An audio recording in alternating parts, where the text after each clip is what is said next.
Hello दोस्तों, मैं मलका राहत अपने channel beauty care and healthy lifestyle में आप सबका दिल से इस्तकबाल करती हूँ। दोस्तों, उम्मीद है आप सब बहुत खुश होंगे और अपनी लाइफ को बेहतर से बेहतरीन बनाने के लिए हेल्दी लाइफस्टाइल की तरफ एक कदम जरूर बढ़ा रहे होंगे। तो दोस्तों, आप अगर अभी तक आपने मेरा चैनल सब्सक्राइब नहीं किया है तो सब्सक्राइब कर दीजिए, ताकि मेरे नए आने वाले वीडियोस सब फौरन आप तक पहुंच सकें। और अगर मेरे वीडियोस आपको पसंद आते हैं तो दोस्तों में शेयर करना भी ना भूलें। तो दोस्तों, आज मैं बात करने जा रही हूँ आप सबसे। आप सब जानते हैं मैं कलकत्ता आई हुई हूँ, तो मैं कलकत्ता की हेक्टिक लाइफ को किस तरह से मैनेज कर रही हूँ, आज मैं उसी बारे में बात करूंगी और आप सबसे अपनी डेली रूटीन शेयर करने जा रही हूँ। देखिएगा प्लीज। दोस्तों, कोलकाता की दाल पूरी बहुत फेमस है, जो मुझे पसंद भी है। मैं यहाँ आई हूँ तो मुझे दाल पूरी खाना है, लेकिन सिर्फ एक ही पूरी खानी है। ऑमलेट बनाया, ब्रेड टोस्ट किया और चाय भी बना ली। वैसे तो मैं अक्सर नाश्ते में दलिया ही प्रेफर करती हूँ, तो मैं अक्सर इस तरह से ब्रेड बटर को अवॉइड ही करती हूँ। लेकिन कहीं आने जाने पर थोड़ा फेर बदल तो चलता है ना, और खाने में मज़ा भी तो बहुत आता है। तो अभी तो मुझे फ्लेक्सिबल ही रहना होगा, लेकिन ये ध्यान ज़रूर रखना होगा कि मज़े के चक्कर में वेट पुट ऑन ना हो जाए, क्योंकि एक्सरसाइजेज और वॉकिंग सब कुछ तो बंद है। नाश्ता करते करते लंच में क्या बनाना है, इसका भी प्रोग्राम दिमाग में चल रहा है। आज लंच में दाल, भिंडी की सब्जी, रोटी ही बनाऊंगी। आज चावल बनाने का कोई प्रोग्राम नहीं है। दोस्तों, यहाँ आने के बाद मेरी हमेशा कोशिश होती है कि 10:30 तक मेरा लंच मुकम्मल हो जाए, और मशीन में कपड़े भी साथ के साथ लगा देती हूँ। और कहीं भी जाना हो 11:30 के आसपास तैयार हो जाती हूँ। देखिए सर, मेरे खाना भी इधर बनता जा रहा है, भिंडी की सब्जी भी चढ़ चुकी है, दाल बन चुकी है और आटा भी लगा लिया है। अब थोड़ी सी बस अब थोड़ा सा दाल में बघार वघार करके अपना काम कंप्लीट करूंगी। और इसके बाद मैं हमेशा फल काटने का भी काम साथ के साथ ही कर लेती हूँ, क्योंकि फल को भी मैं 11 बजे के आसपास ही खाना और खिलाना पसंद करती हूँ। नाश्ता हल्का होने की वजह से थोड़ी भूख भी लग जाती है। आज पपीता रखा, इसे ही काट रही हूँ। आप सब जानते हैं पपीता हमारे लिए बहुत फायदेमंद है। विटामिन और विटामिन सी का तो भंडार है। पेट को भी दुरुस्त रखता है, हमारी स्किन को भी हाइड्रेट रखता है, और आंखों के लिए तो फायदेमंद है ही है। तो इस तरीके से देखिए, हम पपीता से बहुत सारे फायदे लेते हैं, और सबको पपीता अगर मिल जाए, अवेलेबल हो, तो जरूर ही उसका फायदा उठाना चाहिए। तो दोस्तों, इस 11 11:30 के आसपास तैयार होकर हम अपना बहुत टाइम बचा लेते हैं और अपने वक्त का सही इस्तेमाल करते हैं। और हमारी लाइफ को ये 11 से 1 बजे तक हम कोई भी काम बहुत अच्छे से खूबसूरती से कर लेते हैं। ये हमारी लाइफ को प्रोडक्टिव बनाता है। इस 2 घंटे में हम फ्रेश होकर तैयार हो जाते हैं और अपनी ज़रूरी काम जैसे बैंक वैंक का काम बहुत जल्दी निपटा सकते हैं।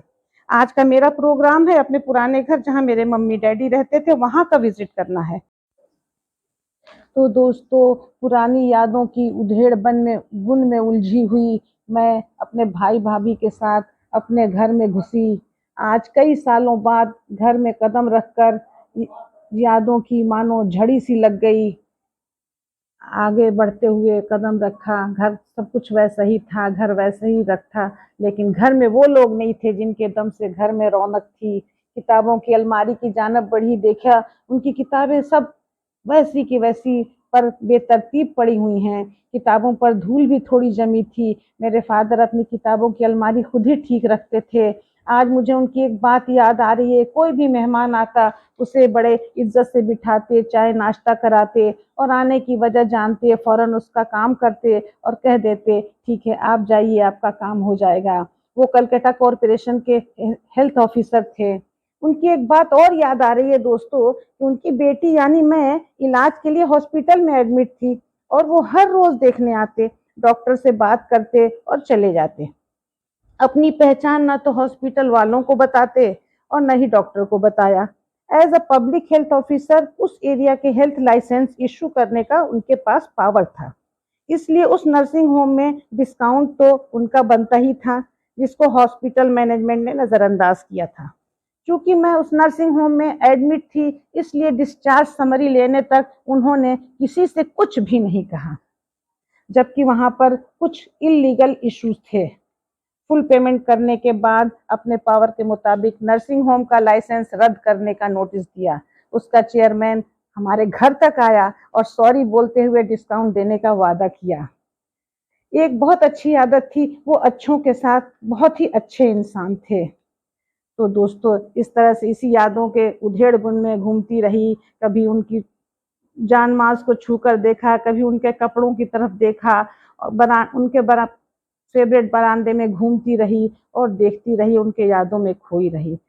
फिर वहीं पे लंच टाइम हो गया और मेरा भाई खाना मंगवाने का प्रोग्राम क्या बनाया, खाना ले आया, बिरयानी, वहाँ की बिरयानी और फिरीनी लेकर आया। तो हम लोगों ने सब साथ मिलकर गपशप किया, पुरानी यादों में खोए रहे, पुराने एल्बम को देखते रहे और लंच किया। और लंच करते-करते बहुत सारी बातें होती रहीं, कभी बचपन की बातें हुईं, कभी जवानी की बातें हुईं और कभी मेरी शादी की बात हुई, इसी घर से कभी मेरी शादी हुई थी। तो इस तरह से हम लोगों ने अपने खाने का एन्जॉय भी किया और पुरानी बातों को याद भी किया। और फिर फिर चलने की बारी आई तो मन बहुत उदास हो गया, हसरत भरी नज़रों से देखते रहे कि अब वो जाते वक़्त कोई ये कहने वाला नहीं है, मम्मी घर पे नहीं है, घर से जाते हुए कहे कि जल्दी आना। तो ये एक हसरत थी और लेकिन फिर भी ज़िंदगी चलती है, ज़िंदगी चलते रहने का नाम है। हम लोग भी चलते-चलते अपने घर को वापस आ गए। तो दोस्तों, ये थी हमारी कहानी।